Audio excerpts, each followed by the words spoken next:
নমস্কার, আমি আশিস চট্টোপাধ্যায় আর আপনারা দেখছেন কলকাতা টিভি ডিজিটাল। পাকিস্তানের শান্তি বৈঠক ব্যর্থ হওয়ার পরে আন্তর্জাতিক রাজনীতিতে দ্রুত জল গড়াচ্ছে। দ্রুত এমন সব প্রতিক্রিয়া আসছে যা আন্তর্জাতিক রাজনীতিকে একেবারে অন্য পথে সরিয়ে দিতে পারে। তার মধ্যে সবথেকে বড় যে খবরটা আমাদের কাছে আসছে সেটা হচ্ছে তুর্কি দেশের বা তুর্কিয়ে বলা হয় অনেক সময়, সেই তুর্কিয়ে দেশের প্রেসিডেন্ট সরাসরি ইসরায়েল আক্রমণের হুমকি দিয়েছেন। প্রেসিডেন্ট এরদোগান বলেছেন, ইসরায়েল হলো একটি রক্তচোষা দানবের মতো, তারা কেবল মানুষ খুন করছে।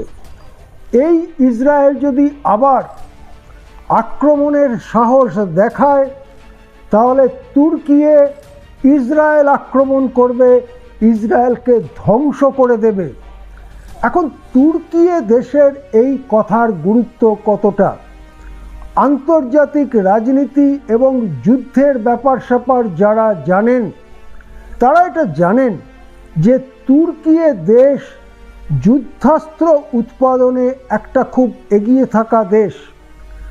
যুদ্ধাস্ত্র উৎপাদনের বিরাট বিরাট কারখানা, কল কারখানা ইত্যাদি তুর্কিয়েতে আছে এবং গবেষণা ইত্যাদির মধ্য দিয়ে পৃথিবীতে একেবারে বিশ্বমানের যুদ্ধাস্ত্র তুর্কিয়ে কেবল উৎপাদন করে না, তারা সেই যুদ্ধাস্ত্র ব্যাপকভাবে বিক্রিও করে।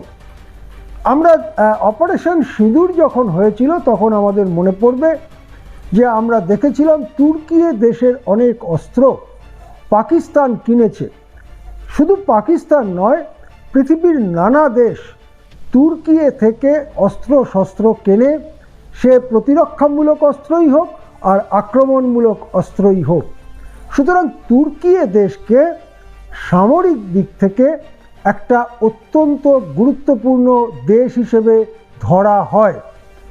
আরেকটা কারণ আছে, সেই কারণ হচ্ছে কুর্দ নামের যে জাতি, সেই জাতি ওই তুর্কিয়ে এবং ইরানের সীমানা বরাবর একটা বড় অংশ জুড়ে থাকে এবং এদেরকে ট্রাম্পের আমেরিকা অস্ত্রশস্ত্র দিয়ে ইরানের সরকারের বিরুদ্ধে লাগিয়ে দেওয়ার চেষ্টা করে চলেছে বহুকাল ধরে। এদেরকে অস্ত্র দেওয়ার কথাটা খুব গোপনও নয়, ট্রাম্প নিজেই অনেকবার সে কথা প্রায় স্বীকার করে নিয়েছেন।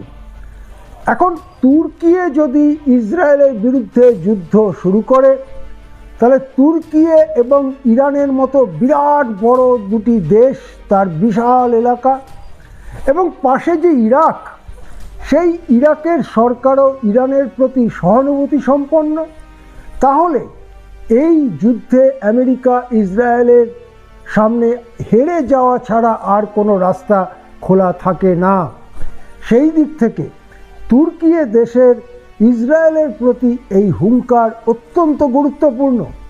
তার সঙ্গে আমাদের এটাও মনে রাখতে হবে, পাকিস্তান সরকারের একজন অতি উচ্চপদস্থ পদাধিকারী, তিনি গত পরশুদিন সোশ্যাল মিডিয়ায় বলেছিলেন ইসরায়েলের থাকার কোনো ইসরায়েল রাষ্ট্র হিসেবে বেঁচে থাকার কোনো অধিকার নেই, তাকে ধ্বংস করে দিতে হবে। এরপরেই সেটা সম্পর্কে তীব্র প্রতিক্রিয়া জানান ইসরায়েলের প্রেসিডেন্ট নেতানিয়াহু। তারপরে যদিও পাকিস্তানের সেই উচ্চপদস্থ সরকারি পদাধিকারী তিনি তার সেই পোস্টটি মুছে দেন, কিন্তু পাকিস্তানের একটা মনোভাব বা পাকিস্তানের সরকারের একাংশের একটা মনোভাব এর থেকে স্পষ্ট হয়েছে। আরও জানা যাচ্ছে পাকিস্তান নৌবাহিনীর একাধিক যুদ্ধ জাহাজ সৌদি আরবের কাছাকাছি দরিয়ায় ভাসছে। সেক্ষেত্রে আবার যদি ইসরায়েল ইরান যুদ্ধ শুরু হয় তাহলে এই সব দেশগুলো তাদের ভূমিকাই বা কী হবে, সেটা ইসরায়েলের পক্ষে সুখকর নাই হতে পারে। সেই ব্যাপারটাও কিন্তু বিশ্ব রাজনীতিতে নতুন মাত্রা নিয়ে আসছে। কিন্তু যেভাবে তুর্কিয়ের প্রেসিডেন্ট এরদোগান ইসরায়েলের বিরুদ্ধে তোপ দেখেছেন, তাতে যুদ্ধ পরিস্থিতিতে নয়া মোড় এলো বলেই অনেকেই মনে করছেন। নমস্কার, আজ এ পর্যন্তই।